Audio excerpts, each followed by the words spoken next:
Hey everyone, welcome to the Turnbuckle Tavern's YouTube page. My name is Snead. I'm Chad. And we're joined today, man. We got Mike Belcaster in the house. Hell yeah, man. As always, I fucking love you guys. Appreciate you having me, man. Hell yeah, absolutely, man. Anytime.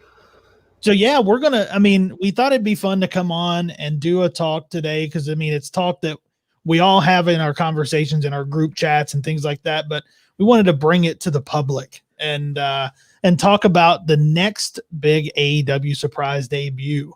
Because I know we all have opinions. We saw a huge debut this past week with Mordecai Black, Malachi Black, whatever, Aleister Black, Tommy End, whatever we're calling him. But we had that huge debut. But what's next, man? Yeah. Tony Khan says he has a bunch of stuff up his sleeve, so we're gonna see. Look at There that. he is. I mean, dude, Beautiful. how awesome was it? We're about to get into who we think the next big debut is, but Right. I know you guys, Mike, you and Tom and J-Bone from Coming Down the Aisle, you guys did an immediate reaction after that. Like, how fucking awesome was that moment? It was wild. It's just nowadays, like, even like we're all smartened up to like what the behind the scenes is, but we all know that these 90-day clauses are a big thing. Like, nobody was even thinking about seeing this shit yet. And then up pops this blackout the first time during the strap match. And I was like, oh shit, something's happening. And even Cody like kind of looked at the curtain and he was like, what the hell, guys? And then it happened again later. And then, you get Aleister Black, pops right up, look at that shit-eating grin on his face, happy to be there, happy to be in front of fans. He kicks Arn down, kicks Cody down. One of the biggest, most shocking things that's happened in forever. I know they did a few big surprises over the last year, but like first really big show back. We're out of the Daily's place, and you're throwing this shit at right out of the gate, right out of the gate. No dipping the feet in the water. They just did a full, cannonball into the pool. And like, it's so refreshing to see as a wrestling fan. For all these years that we've been, watching, like, with these big debuts, they rarely come, man. And like, it's so badass. And he looked so excited. He looked so excited to be there. And, I heard JR talk about how he saw, Malachi Black backstage, and he was like, we're excited to have you here. We expect big things for you. We want you to be a player. And he said the way Tommy End, like, kind of the smile on his face when JR told him that, JR said it seemed like he hadn't heard that in a while. Yeah. Like that we're expecting a lot from you. We want you to spread your wings and fly and be as creative as you can be. Yeah, I don't know. Did you guys see that promo that he put up on the internet like right before that? Yeah, so that good. Was awesome shit. Like, I didn't see it until like a day or two after. I think I watched it Friday. Yeah, same. But like, oh my god! And I was like, wow. And not even putting the picture of AEW there, he's already killing it. It didn't matter what he was doing next. That he's on to something really big. Well, that's what I love, man. Yeah, that's what I love is, like, you look at a guy like Darby, who does his own vignettes. He has kind of a background in film, and the vignettes that they show in Dynamite, that's all shot by Darby. I think the street fight with him and Sting against Team Taz, that was directed, a lot of it, by Darby. When you have someone like Aleister Black and that short film that he released right before his debut on Dynamite, it lets you know that this is a guy who has creativity in his body, and they're going to lean into that and let him do his thing. Yeah. And it was something too that I didn't even expect. I wasn't even prepared for it because, I'm thinking 90 days. We're not even close to it. We got a question here. Black versus Pac. Who wins? Who? I can't believe we win. That's what we win. We fucking win on that one. Yeah, the fans win. Yeah, because they have a feud going in WWE right before Pac left. No, I don't think so. I think Black had went up to the main roster yet. I think Pac had already left, right? I think so. I'm not 100% sure on that timeline, but what a matchup that would be, though. Hell yeah. I'm here for it, man. I'm here for all of it. I can't wait to, like you were just mentioning Darby. I mentioned it last time when we were talking with Tom. I Darby versus Black is going to be a fucking killer program, man. Like super killer. Like just the potential with that. Imagine what else he could do with anybody. Like I'm looking at Ethan Page right now, who's doing this magic with Darby. Imagine what they could do together. You know, there's endless possibilities, man. It's like building a new Lego set from scratch. Yeah, like man. We can do whatever the fuck we want. We're gonna really, really enjoy it. and the thing I love about Alistair, at least the way they've portrayed him in the little bit that we saw him, you know, they had the lights go out early in the Cody match, and then, you know, the Arn promo in the ring, lights go out, he appears, and the look of him and the vignette that he shot on his own, the short film, just the tone of that. And it looks like we're getting, you know, Darby's got kind of the dark vibe to him, but this Alistair, or this Malachi Black, I should say, it seems more like there's an evil old school Undertaker quality to it more than Darby. Yeah, I could go with that. Definitely could go with that. It's very menacing, very way more horror-esque. Like Darby's more like punk rock. Right. But like this is more like, you know, Evil Dead kind of shit. Like, you know, that kind of like vibe where like that promo he shot, I was like, what the fuck is happening? Right. And like, I haven't seen any of his other promos up until that. I missed the whole build-up that WWE was doing with him before they, you know, cut him out. And I heard great things. Love Aleister Black's character in WWE. Want nothing for the best for him, but like, I was not watching, you know. So seeing that after I seen the debut, I was like, whoa, like this is unbelievable. Like this is beauty in the making. Like you know, you don't get to see Van Gogh paint. We're watching that shit happen in real time, and it's so badass. I think it's so funny to me that, you know, WWE did these packages, you know, the Dark Father packages that were sweet leading up to Aleister Black returning. And, you know, they did the spot with Buddy Murphy injuring his eye. And it's pretty much like they laid all the groundwork. They did all the booking. And he just took that. And it's like, no, I'm not going to reinvent myself. I'm just going to take that because it was mine. And I'm going to bring it to the new company and make it better. And good for him, man. Absolutely good for him. You get pushed that hard, and you have somebody spend that much time and effort in the building you up like that you can't let that just disappear. You have to, you know, fight your way to. It's like Cody with the Rhodes last name. You know, he was fighting. He was never going to let that go. He's Cody Rhodes, man, and like he finally gets it back. But like this is like from the gate out, like you know. Malachi is not playing games. He's like, my eye still messed up. Like, let's go. Let's do this. Let's just tell the story the way it was supposed to be told. I'm so pumped for it, man. Yeah, man. I heard a fan give a take on it that I thought was very interesting. When the lights came back on and he kicks Arn, and then Cody walks into the ring and Cody's staring him down, it was like the epitome of good versus evil. Cody's in the all white suit. Malachi's in the all black suit. It was just like the symbolic nature of those two in that stare down was extremely cool. Yeah, no, I couldn't agree more, man. It's something. Even they're going to have a hell of a program together, and I see it like this was the stepping stone towards it, right? But just imagine that match, be it whatever the pay-per-view. It could be Revolution from now. It could be All Out. We have so much time to build. We got so much time to do stuff. And as we're seeing with AEW, they love to intertwine little details in the bigger stories, like this Hangman Omega match that they're teasing so hard right now. Yeah. 2 years in the making. 2 years in the making. And like, which is great, man, because I love that we don't have a pay-per-view every month. We don't have to do this quick build to it. I love a good slow build. It's almost like a reset for anybody that grew up watching wrestling, you know, maybe from the 90s and before, but you're starting to see old school, real, legit storytelling being weaving into our normal fast-paced wrestling, and it's killing it. It's killing it.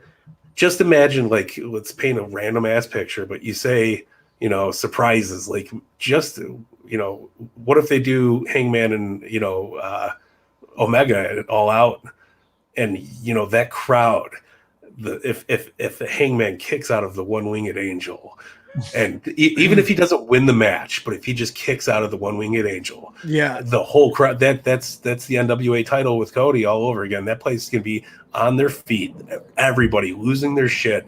Like, I'm so excited for, because they've protected that finish so well. So when someone finally kicks out of that thing, it's going to be a massive pop. Oh yeah. And huge. Brian Rosa agreeing with all of us. 4 pay-per-views a year is great.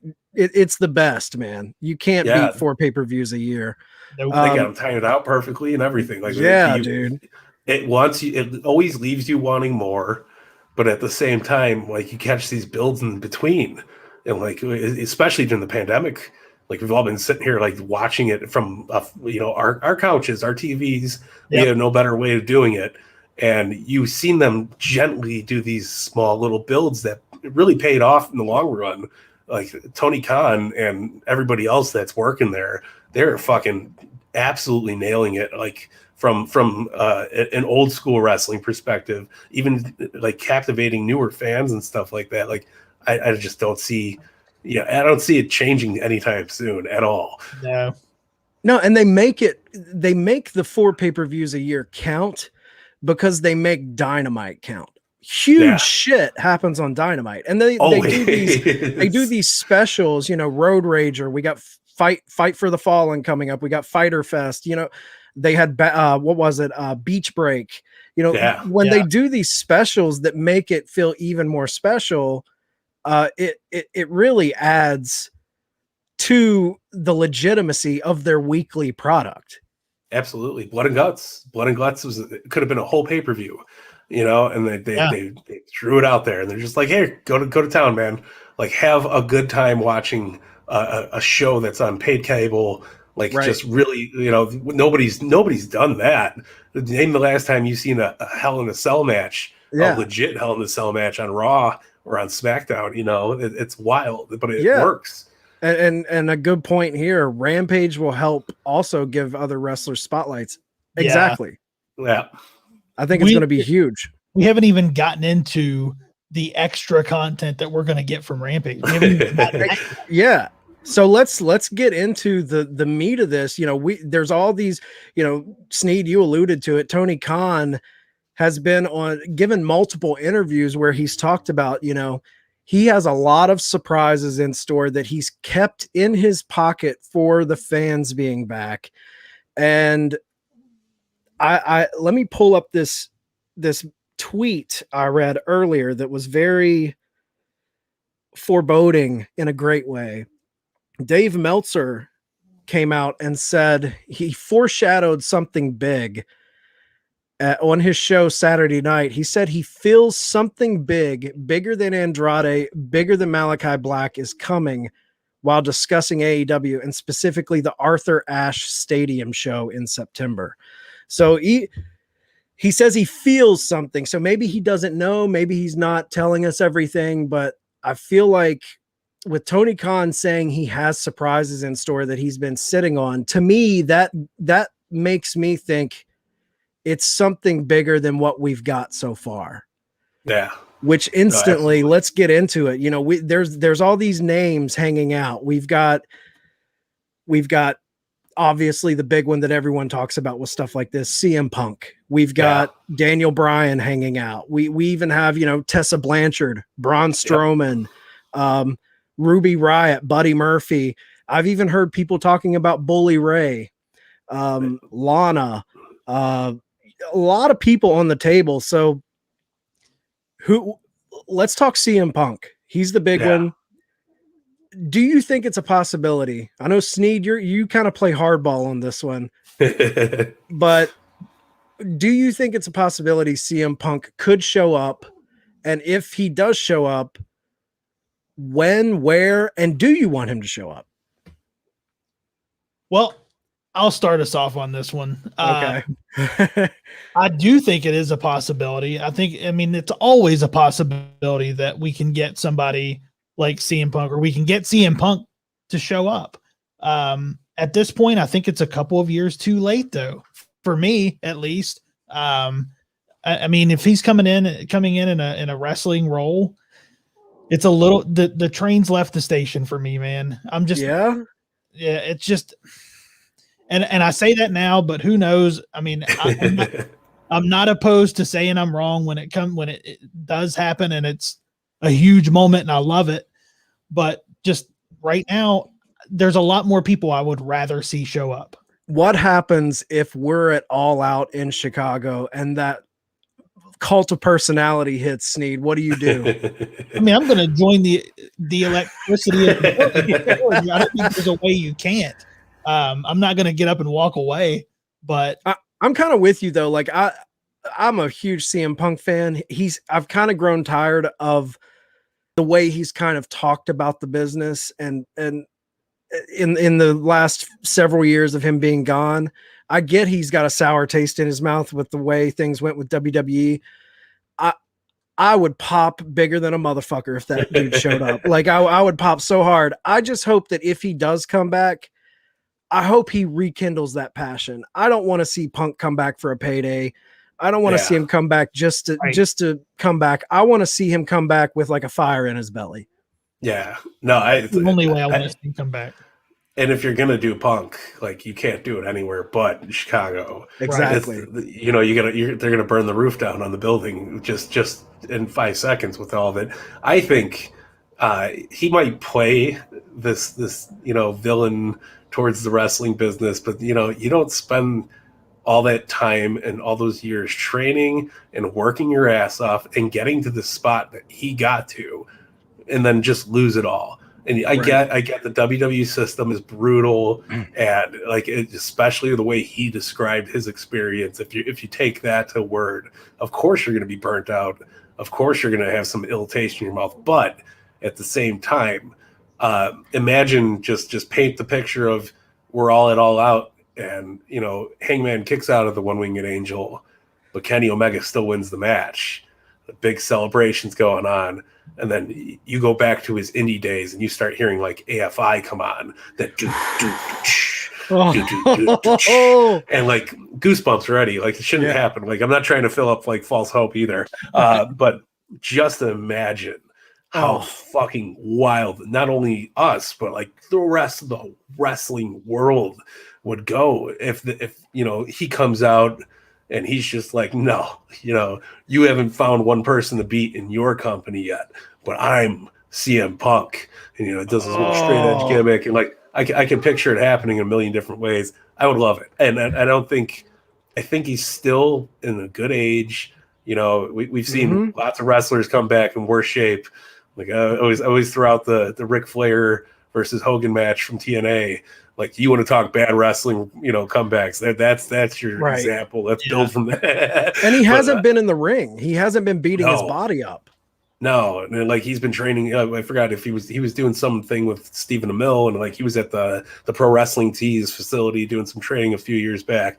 I honestly think that if he comes back now, within the next 5 years, say, I think he'll still be capable of putting out grade A wrestling stuff for us to watch, especially that he's gotten a break to rest his body, rest his injuries, rest whatever the hell he needed to do. He took, he's been following hockey, his MMA stuff. I think now would be the iron, like the time to strike the iron. Don't wait another, 6-7 years when nobody's going to give a shit because they've heard the boy cry wolf so much. Like, give it to it while we all want it and expect it. Yeah, if you're going to do it, now is the time. And he was doing that show with Stephen Amell called Heels that's coming out on the start, and he's in that.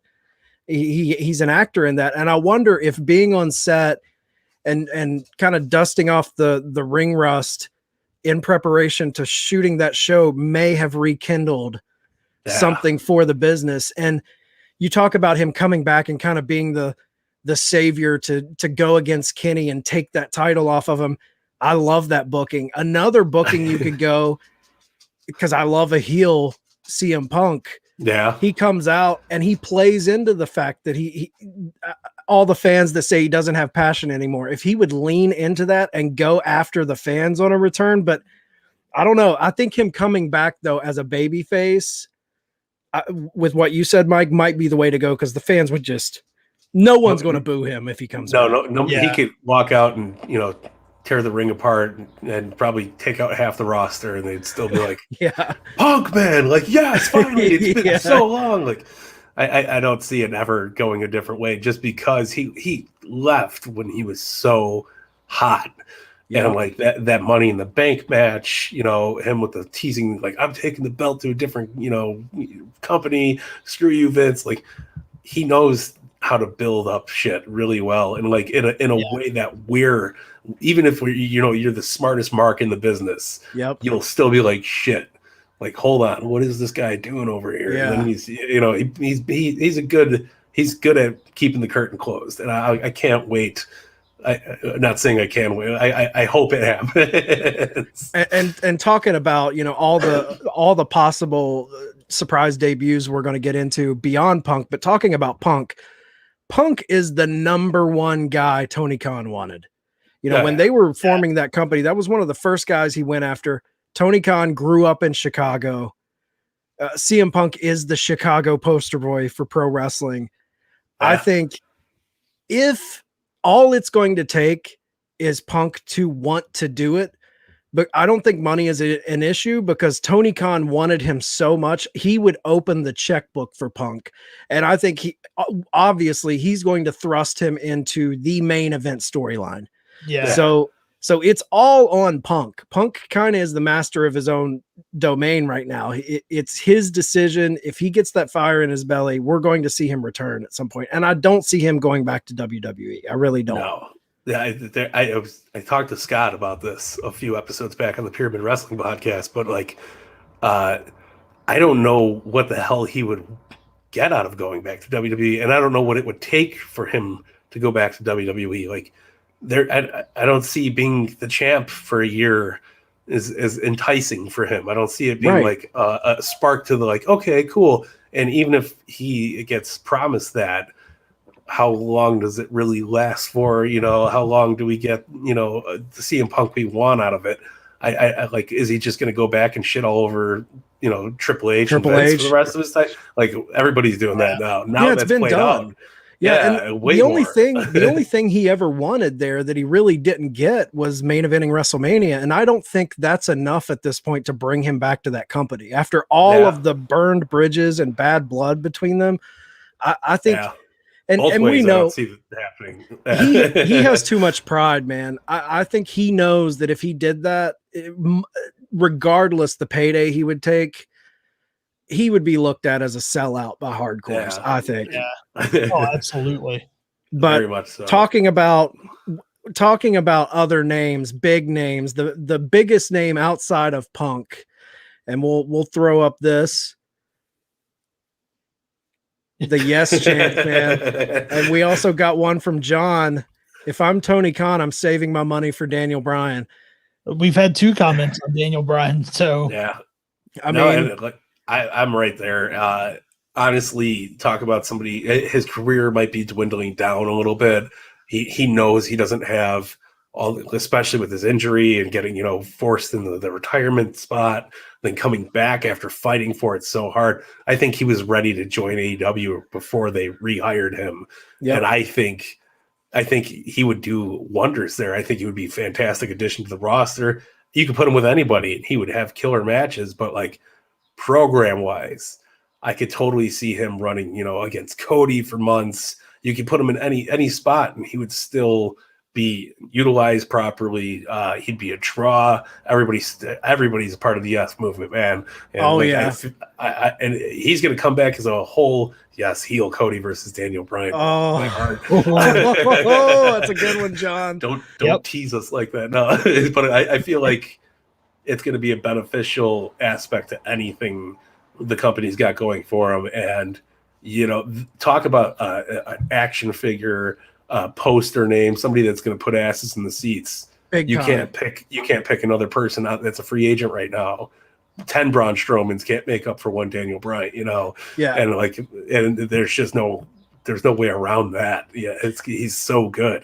And that's the way I think you could argue Daniel Bryan's a bigger signing than CM Punk, is just because Daniel Bryan is more in the forefront of the collective wrestling fans conscious, he's been active. He's going to draw in so many of those fence riders, WWE or AEW. I think a lot of fans would jump. Their ratings would exponentially increase if Daniel Bryan joined that company.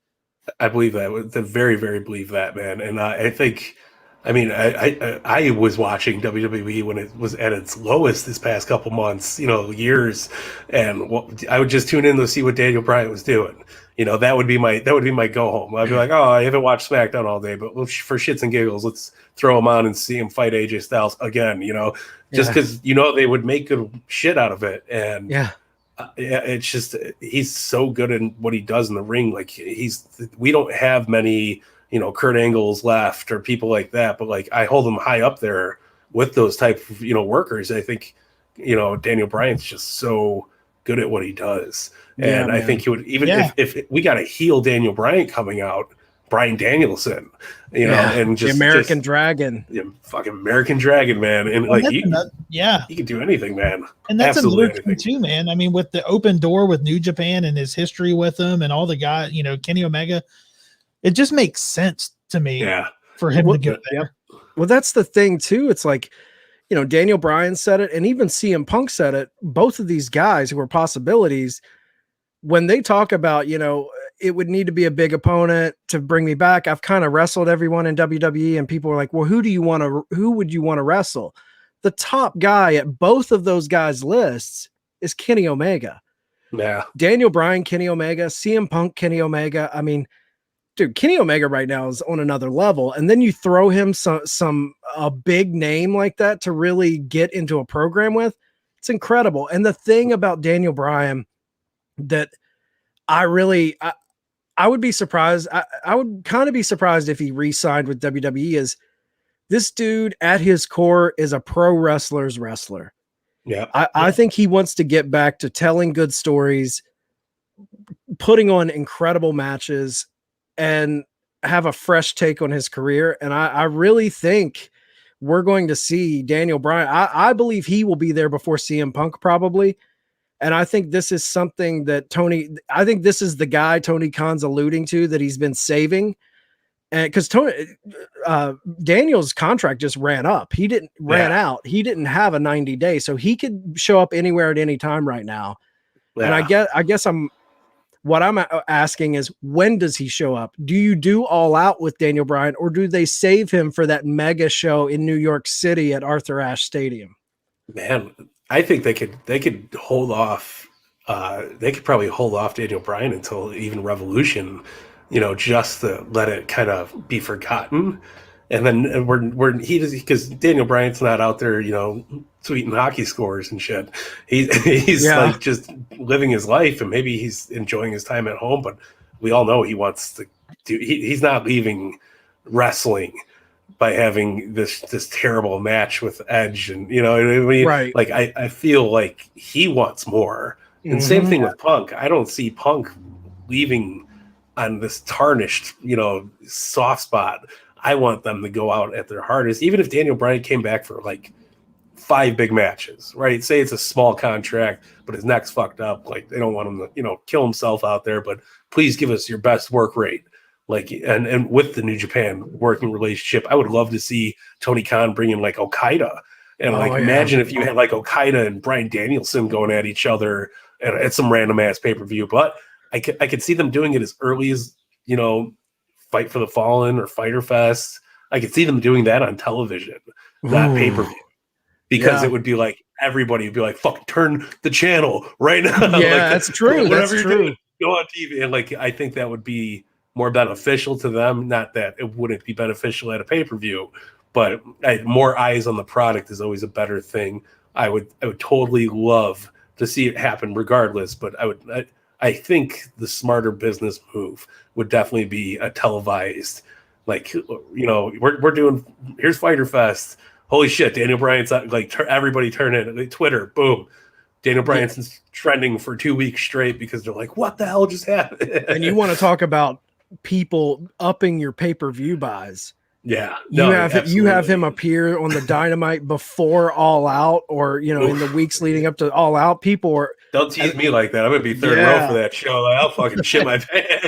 And then you promote it. You're like, what's Daniel going to do at All Out? Everyone's going to buy that pay-per-view to see what he does. Absolutely. What do you think about it, Snead? What do you think about Daniel Bryan coming? You've always said he's going to come back. Yeah, Daniel Bryan's been my pick since he left WWE, and it's for the reasons that I said just before. But I think that if you're going to make this Arthur Ashe Stadium be a huge show and have something really big for that huge crowd, Daniel Bryan's what it is what that is. Yeah, and that's 19,000 people they're trying to pack into that. 19,000 people at Arthur Ashe Stadium in New York City. Perfect timing. I think it's perfect to bring him out. Going into the home playing field of WWE and dropping a fucking nuclear bomb in McMahon country. Like, you know what I mean? Like, you're setting a bomb off in McMahon territory. As much as I want to see it live at All Out, since we're going to be there, I think Arthur Ashe is the move for it. Yeah. Now, do you guys think, we're talking about these big debuts. Is it going to be CM Punk? Is it going to be Daniel Bryan? Is there a possibility that we're getting multiple surprises over the next couple months? Absolutely. Not just one. 100%. I'm telling everybody, like, I don't think Tony Khan's playing any games at this point. He lost a whole year of booking and doing cool programs and just doing good shit for the fans, right? He's a thinker. He's a brilliant guy, and he's holding back. Look what we got during the pandemic, man. We had Brody Lee. We had Matt Hardy. This was with no crowd. Yeah, he was pulling the trigger with nobody in the stands. FTR. Yeah. No, absolutely. Like, but it was all stuff that, like, at home fans really, really got. Like, even if you were at the show, like, he was doing a justice to the fans by doing these things over the pandemic, because he's like, I'm not going to sit here and wait for all this shit to happen. He's like, let's keep moving like we're an actual company. I think that's what really shined with AEW over this pandemic area. There was no moments where they were cutting back from commercial and talent was on the phone. Or, there was a lot of times with WWE, they were like sitting ducks. They had no fucking clue what they were doing. But then, like, AEW proved that this is like huge. Like, we're still wrestling. We're still an entertaining product. Like, even Jericho to Pineapple Pete's feud felt like something, because we were all stuck at home, and you're like, shit, we can't do anything. But they're trying their damnedest to do it, and then, like, it just got bigger and bigger over time. Like, I remember Big Show. Like, Big Show came out, and it was like mind blowing, because you don't see Big Show without, well, it's the Big Show. Like, you're like, what the hell is he doing on here? And then, like, I'm so happy with what he's been doing there, and I just think Tony Khan's not playing games for the next year and a half, 2 years. I think we're going to be like continuously like jaw dropping, like, why didn't we know about this? How did we not know about this? And that's what I love about AEW. Well, I think it gives that surprise. Yeah. And I think a big thing too now, talking about Big Show, but we have Mark Henry there too, who is, when it comes to recruiting, with those two guys in people's ears, yep. I don't think there's going to be a problem. Yeah, yep, absolutely. I'm with you about Tony Khan. I think he's going for blood. I think he wants to make it so hard for those dug in the sand WWE fans who don't want to like AEW. He's trying to make it so hard for them to stay. You can like both, but you do have those people. It's like, I can't watch that. He's making it hard for them. And Aleister Black, Malachi Black now, was kind of the first shot that's like, man, they got him now. But talking about Mark Henry, Snead, that leads us to another potential person coming to AEW. Yep. Someone that he recruited for WWE is also a free agent, and people are wondering, is he going to show up? And that man, a lot of people don't want to see him come. And I want to get the feeling of you guys, Braun Strowman. Do you want to see Mark Henry's there now? He recruited Strowman into WWE. So I know Seth from Chick Foley said it would be interesting to see Tony Khan's booking of a man like this. Now, I do agree. Someone like Strowman is a once in a lifetime physical specimen. Yeah. But he also shit talk Evil Uno and the indie scene. Yeah. And do you want to see a guy like this in AEW? I think so. I think I would like to see it. I think I would just like to see it, just for the simple fact that I'd like to see how they're going to book somebody like him. I'd like to see him and Lance Archer go at it, man. Yeah, I could see that. Fun. That'd be good. I'm on the fence with a Braun Strowman and AEW subject. Nothing against anything, but he's never been a draw for me, and that's not shitting on him but like you guys were saying, he's got a kind of a shit attitude, especially what he was saying towards Evil Uno and the indies, and like he didn't grow up in that life. He didn't put that work in. Yeah, that's true too. Yeah, and like I don't know how you would want to have that kind of mentality inside your own company, especially with all the good things I hear about how well the backstage is with AEW and their management and their talent and bookers and everything.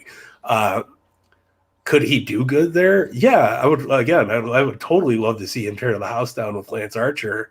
A liking to like how Brock and Braun beat the living shit out of each other on Brock's case because he wasn't fucking around. But I don't know how much more beneficial other than like what he's done already he's going to do for AEW. I don't see him coming in and changing the landscape of big man wrestling. I think they have a lot of bigger guys there.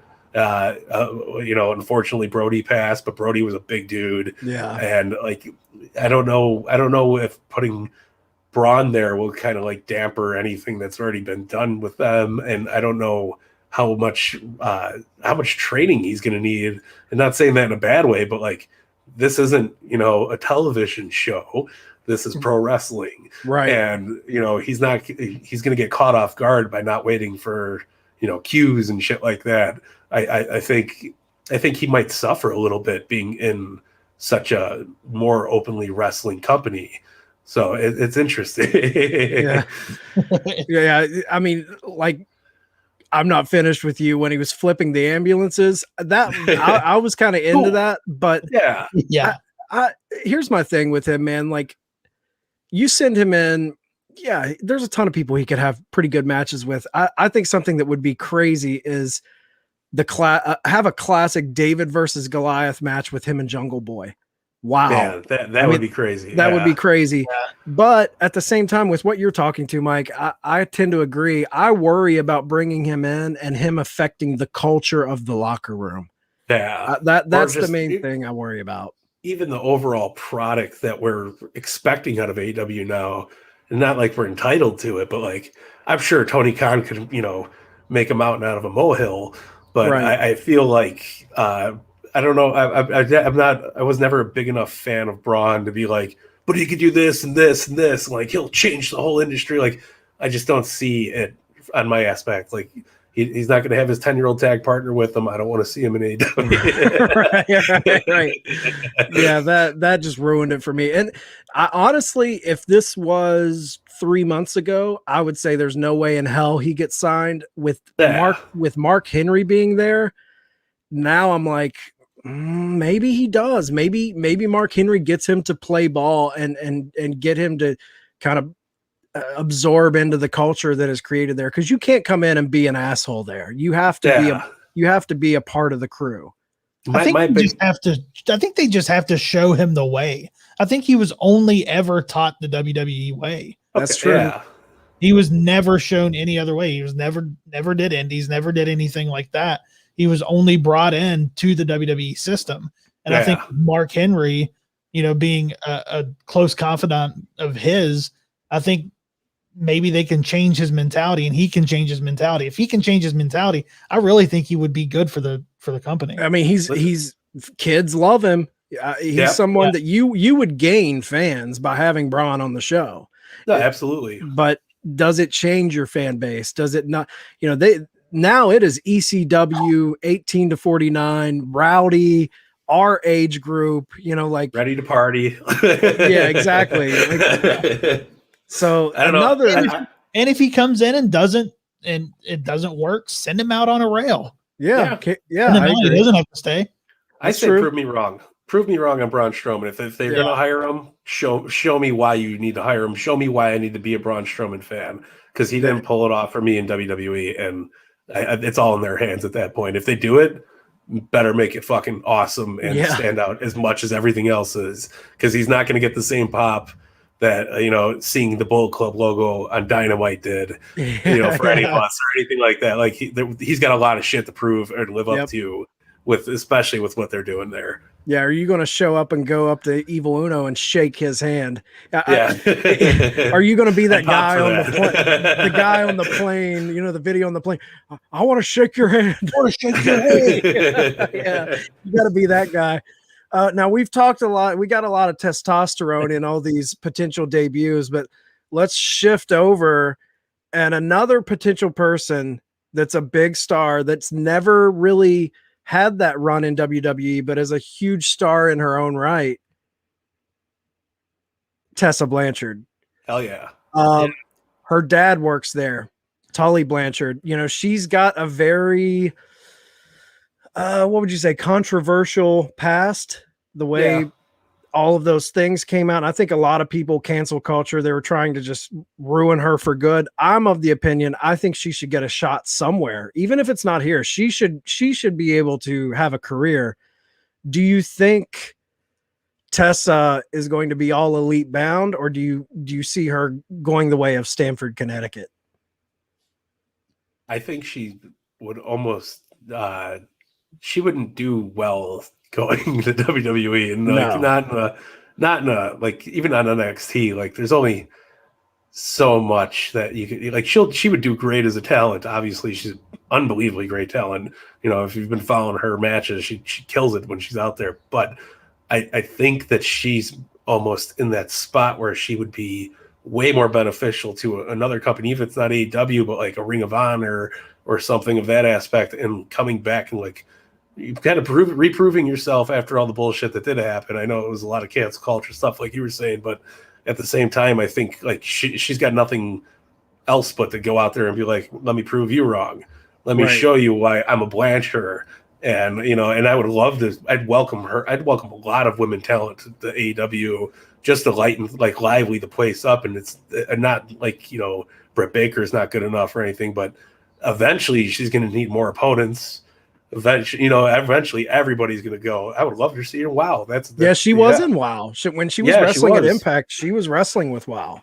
Yeah, and WoW gets overlooked a lot because it's not like the spotlight, but WoW's a fantastic company, especially when like you watch your events, man. You're entertained. They do a very good job. It's just not what we're used to seeing on a weekly basis. I think what hurt her, she kind of lost steam. She was at the height of her power. She was the champion in Impact, and then pandemic hits. She vacates the title, kind of goes out in a weird way with Impact, where she refuses to tape vignettes for them. She's stuck in Mexico. She doesn't go to any tapings. She gets released. She gives up her world title, which was a monumental moment, but I think that hurt her, where now she's not on a streak like she was. But I would love to see her in the company. And I think the one thing she has going for her, as far as kind of building those bridges with some of the indie talent that maybe doesn't like her, is her dad is there. And I think Tully is a very respected religious man that people look to as a role model there within that company. And I think with him putting his neck out for her, maybe it would go a long way. But I'll be, there's other names out there. Ruby Riott. There's Lana, Lana showing up, not even in a wrestling capacity, which I thought she's looked better in recent years. She's upped her game, but her on the arm of Miro, Lana was talented, man. Yeah, as a valet, she was must see.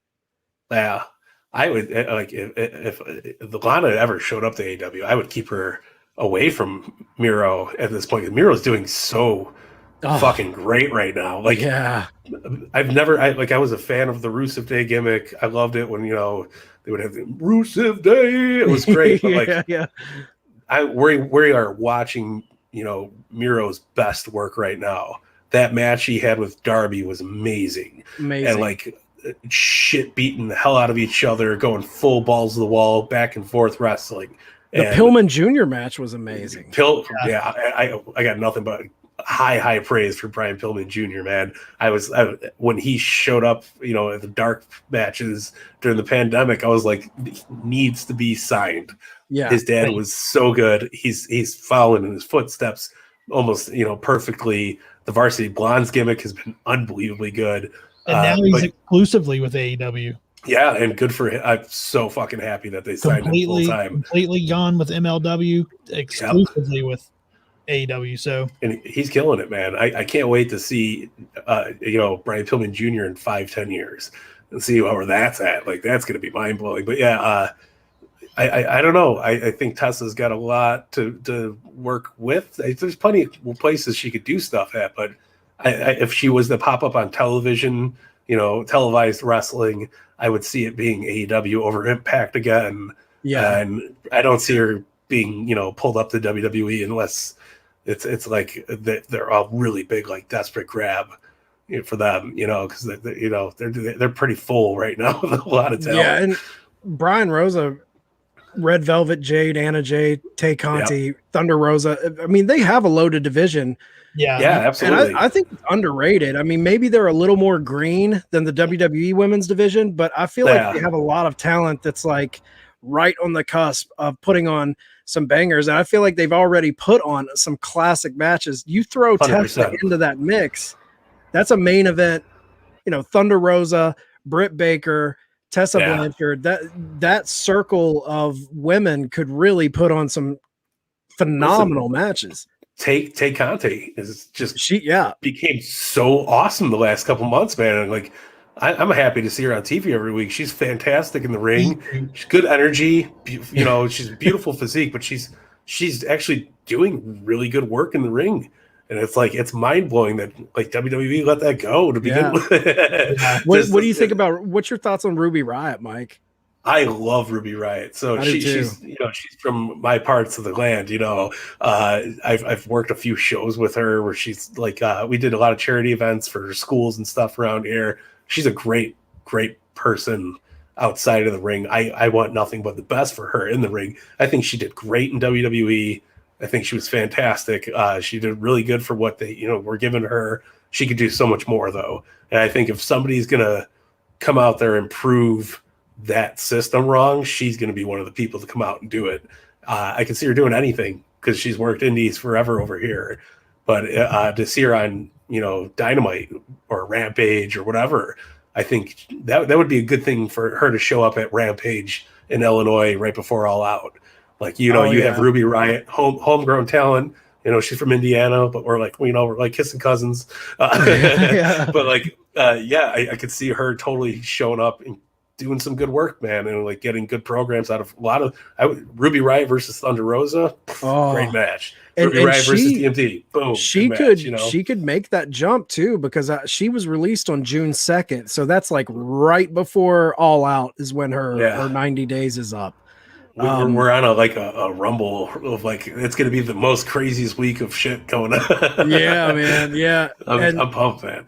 Okay. One last person I wanted to bring up, and this is a person who has had a very volatile relationship with the AEW faithful. He's called them out on a daily basis. The Young Bucks have came out and shit on him in public. Eddie Kingston and him have had words on Twitter. And I got to thinking, is this all just a long work, because this guy is all about surprise and kayfabe, brother, and all that good stuff. Bubba Ray Dudley, Bully Ray. What do you think? He has been working out. I'm an avid listener of Busted Open Radio. The guy is getting in ring shape. He said throughout the pandemic he will not return to pro wrestling until crowds are back. And there's a couple guys in AEW, he wouldn't say their names, that he thinks he could do big business with. And he thinks he has one big run left in him.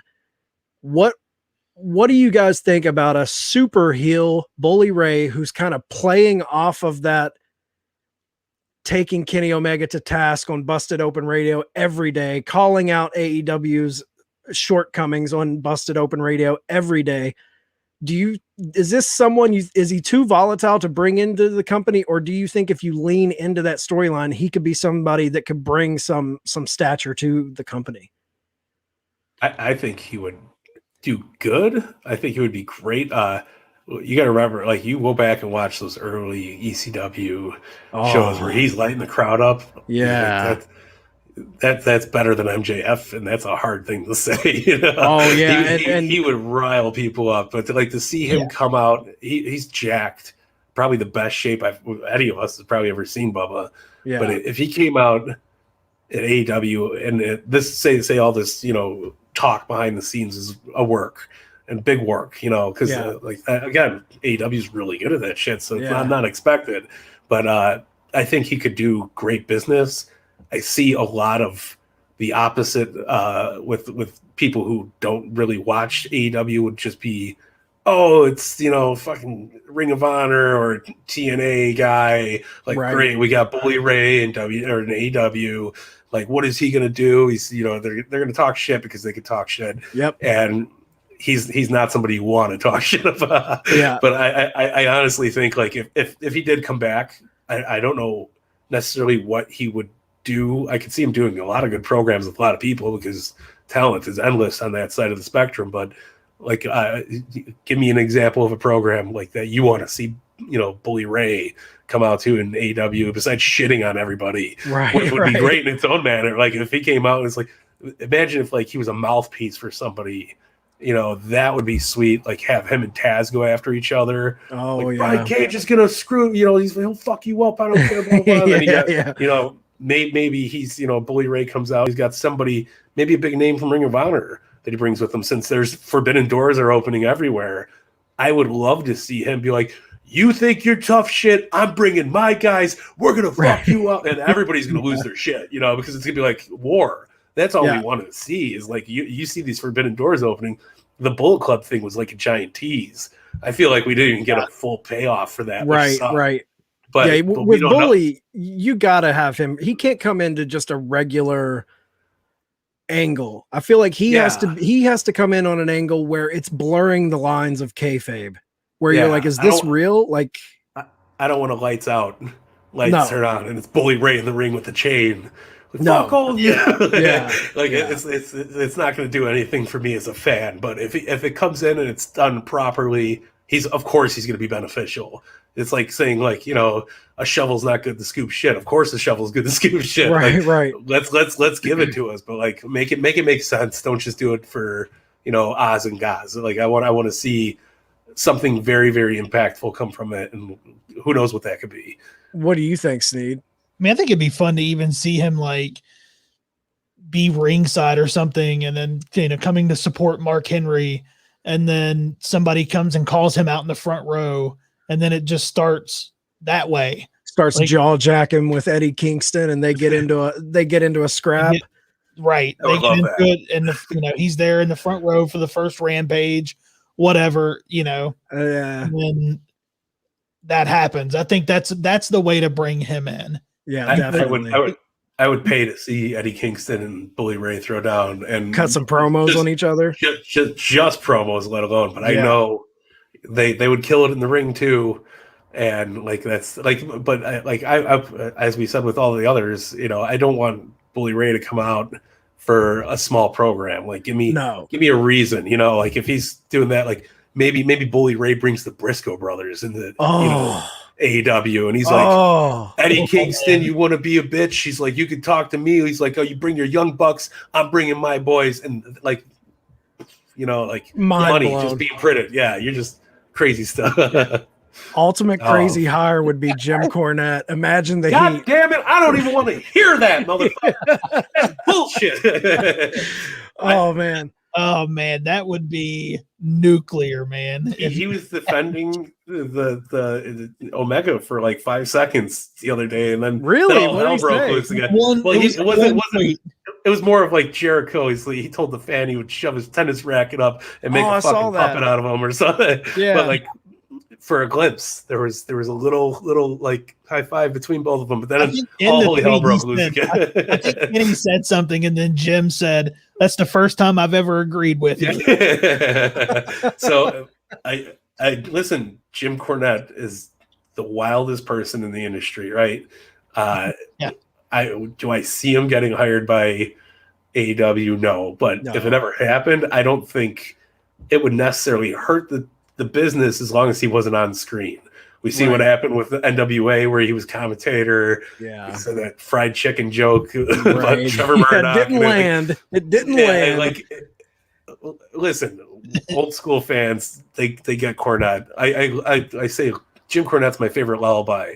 I'll throw his ass on right when I'm about to fall asleep. He tells great stories, man. Great stories, and shit, it might not be true, but like he's telling a very, very awesome version of it. I'm like, you know, but I don't think his mindset is bad for the business. No, if he's able to be pushed to like, say he only directs big man matches or some shit, or like works on people's promos, you know, that I could see it being beneficial. But I never ever will. Like if Jim Cornette gets hired by AEW, that'll be a fucking first on my app. Where I'm like, all right. Like his fan base would have wild. They would be like, oh, they'd stroke out. They would stroke out if he got hired because it would stroke out. I mean, Jim Cornette shits on so many things I love. We are all, I think everybody on this live stream right now can pretty much say we're unabashed AEW marks. Absolutely. And he shits all over him, but I fucking love Jim Cornette. Yeah, man. Love him. You can't have sunshine without the darkness, right, brother? So he's a genius, man. You have to have somebody poking the T-Rex to make him get crazy and you know. Yeah. And I think they almost piggyback so well off of each other, especially when Omega's like, "Listen, guy, you're fucking batshit crazy. You're old. Like, wrap it up." And he's like, "Fuck you! I'm gonna take my fucking racket and beat the shit out of you." I love it. I love the fire. Yeah. Yeah, but it's almost like it's free advertising on both parts. Yep, and they always mention each other, so there's some kind of like, you know, they're not afraid of each other. Right. I don't like Jericho always is like, "Corny, fuck you up." Like he wrote that guy back that was like, "How'd you like my debut, Jim?" And like he was like, "Jim Cornette would have fucking kicked your ass." Yeah, like, it's true too. Jericho gets it. That's the thing about Cornette. You know, people, all the fucking wacky shit he says, you can say whatever, but at the end of the day, the thing I love about Jim Cornette, he is the one true defender of the faith of pro wrestling, man. Yep. Like that's all he's trying to do is defend this thing that he loves and he gave his life to. Yeah, 100%. And like he even like said it like right there. He's like, it doesn't matter if you think you could have kicked the Young Bucks' ass. He's like, I wish somebody was there to beat the shit out of you. Like yeah, he respects those 3 ropes, those 4 turnbuckles. Like you know, he's that's sacred grounds, man. Yeah. And even if he doesn't like who's in it half the time, he's always going to be there to protect it. And I don't think a Young Buck or a Kenny Omega would change that for him.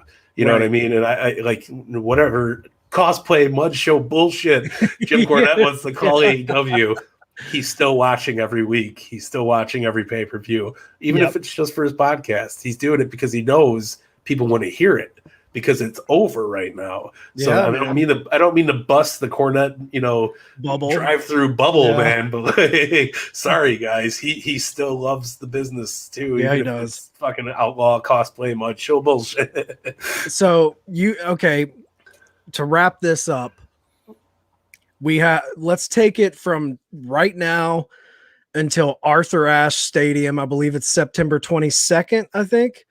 Yeah. What 3 debuts out of all the possible debuts we could have from now until Arthur Ashe, who do you think we're going to get? Definitely going Bryan Danielson, right? It has to happen. I'm gonna be a very broad scheme. I'm 90% sure Ruby Riot's gonna get picked up, and for shits and giggles, now I want the Briscoes and Bully Ray to show up and start fucking huge ass shit with the Young Bucks, because that would be a hell of a goddamn program. Yeah, but yeah, definitely Ruby Riott and Bryan Danielson, I think, are like for sure, right? It almost seems too likely to be unlikely. And like if I'll throw CM Punk out there as well, he could be the honorable mention. Give us the best of the best, no matter who you're bringing in. Just make sure you're doing it with love and passion for what you've already built, and not to tear it down in another 4 or 5 years.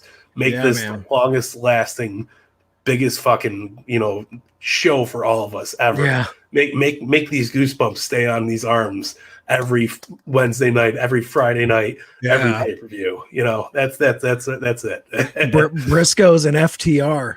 Oh man. And then they've exchanged words on Twitter before. I'm not trying to stir they want that them boys. They want them boys. Give me that forbidden door on all spectrums. Like, if we've already seen it with New Japan, we've seen it with Impact. Yep. Give us Ring of Honor. Yeah, give us a little more NWA. Just give it all to us, man.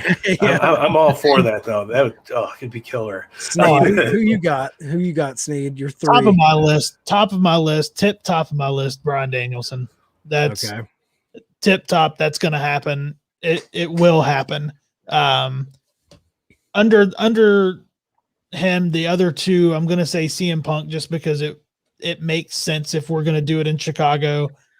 If you want to completely rip the roof off of an arena, how you do it. Yeah. And then Lana. I want to see Lana show up. Lana absolutely again too. Lana's definitely in that category of, like, I know we all know she could kick ass. Yeah, man. So I'm not against her joining up. I think I'm gonna go Bryan Danielson, and I'm going 1-2 punch. I like Mike's theory of bring out Bryan Danielson in the lead up to All Out, blow people's mind on national TV, and then get him in at All Out and just totally throw a nuclear bomb on the Now Arena in Chicago and have CM Punk come out. And then I'm going to go Tessa Blanchard / Ruby Riott. I want both of those women in. Yeah. I would like to have them. Now, we just booked all the way up to All Out, and when we forgot about Arthur Ashe. So I do think there's something big going to happen there. I don't know what. That stadium, something's going to happen. And I think something big will happen the first Rampage episode to make people realize that Rampage is going to be legit. Yeah. But yeah, man, it's going to be exciting times over I think the next 6 months are going to just blow our minds consistently. I'm giddy like a schoolgirl. Breezango is going to show up. Yeah. Tyler Breeze.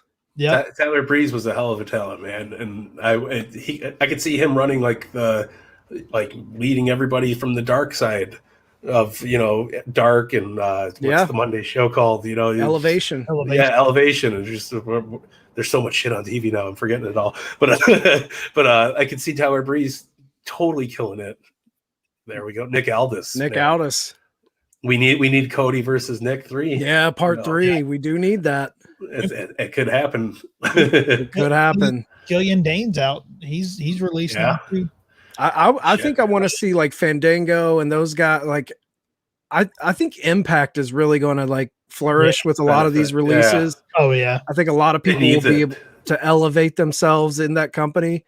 But I guess we'll get out of here. We've already talked all these people's heads off for an hour. Oh yeah. We have been over an hour now. Well, we did Broadway, man. Okay. Yeah, we went Broadway. Broadway, man. Called it in the ring. We did good. God damn it. Well, awesome, guys. It's good. You know, thanks to everybody who joined in to contribute to the chat. And Mike, thanks for coming on and hanging out with us. Subscribe to the channel, guys. Click the bell so you know when we go live. We do a lot of these live videos now. Yeah. This is like my fourth this week. You never know when the tavern's gonna pop up. Yeah, and go follow Mike over at Pyramid Wrestling. Yeah, follow Pod Foundation at Pod Foundation. Man, Pod Foundation, Mike Belcaster, basically everywhere you get your Mike Belcasters at them. Thanks, Brian. We appreciate you joining in. Oh yeah, it was good, guys. We'll be back. Yeah, click the bell. You never know when we'll show up. We'll be back later.